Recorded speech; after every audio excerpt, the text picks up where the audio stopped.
Quarter ফাইনালের প্রথম লেগে ২-২ গোলে ড্র করায় দ্বিতীয় লেগটা ম্যানচেস্টার ইউনাইটেডের জন্য ছিল মাস্ট উইন ম্যাচ। ঘরের মাঠে ১২০ মিনিটের উত্তাপ আর ৯ গোলের রোমাঞ্চকর ম্যাচে নাটকীয় জয়ে সেমির টিকিট কাটে ম্যান ইউ। ওল্ড ট্রাফোর্ডে ম্যাচের ১০ মিনিটে ওগার্টে ও প্রথমার্ধে যোগ করার সময় ডালটের গোলে ২-০ ব্যবধানে এগিয়ে যায় ম্যান ইউ। বিরতির পর ঘুরে দাঁড়ায় লিও। ৭১ মিনিটে টলইসো ও ৭৭ মিনিটে ট্যাগলাফিকোর গোলে ২-২ সমতায় ফেরে লিও।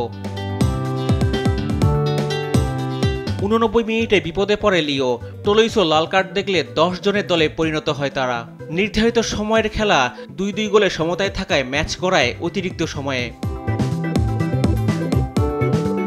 ১০৪ মিনিটে চেরকি ও ১০৯ মিনিটে লাকাচাত্তের গোলে ৪-২ ব্যবধানে এগিয়ে যায় লিও। এরপরই অবিশ্বাস্য প্রত্যাবর্তনের গল্প লেখে ম্যান ইউ। ১১৪ মিনিটে ফার্নান্দেস ও ১২০ মিনিটে মাইনোর গোলে ৪-৪ গোলে সমতায় ফেরে রেড ডেভিলসরা। আর শেষ বাঁশি বাজার আগে হ্যারি ম্যাগুইরি গোল করলে ৫-৪ গোলের নাটকীয় জয় পায় ম্যান ইউ। ২ লেগ মিলিয়ে ৭-৬ গোলের জয়ে সেমির টিকিট কাটে আমরিমের শিষ্যরা। এদিকে উয়েফা কনফারেন্স লিগে লেগিয়ার কাছে ২-১ গোলে হেরেও শেষ চারে উঠেছে চেলসি। ম্যাচের ১০ মিনিটে লেগিয়া এগিয়ে গেলেও ৩৩ মিনিটে কুকুরেলার গোলে সমতায় ফেরে চেলসি। বিরতির পর ৫৩ মিনিটে কাপুদিয়ার গোলে লেগিয়া জয় নিয়ে মাঠ ছাড়ে।